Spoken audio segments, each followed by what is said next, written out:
បិទការនាំចូលបន្លែនិងផ្លែឈើគ្រប់ប្រភេទតាមច្រកព្រំដែនទាំងអស់របស់ប្រទេសកម្ពុជាជាមួយថៃរាជធានីភ្នំពេញ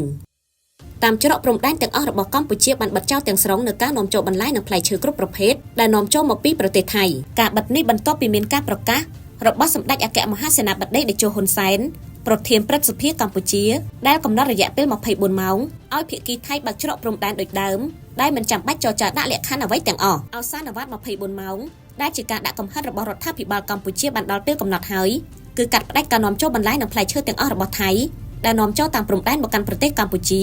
ដើម្បីជាការឆ្លើយតបចំពោះភាពគំរាមកំហែងនិងការប្រមាថរបស់ក្រមយោធាថៃក្រោយស្ថានភាពតានតឹងដាក់គ្នាលើបញ្ហាព្រំដែនប្រទេសទាំងពីរដែលបង្កឡើងដោយភាគីថៃសម្ដេចតេជោហ៊ុនសែនបានបញ្ជាក់ថា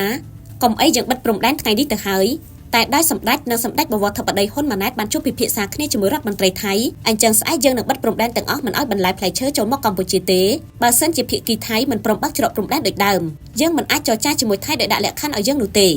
យោងតាមសម្ដីឯកឧត្តមឧត្តមសេនីយ៍ឯកសុកវាសនាអគ្គនាយកនៃអគ្គនាយកដ្ឋានអន្តរប្រវេសន៍បានមានប្រសាសន៍ថា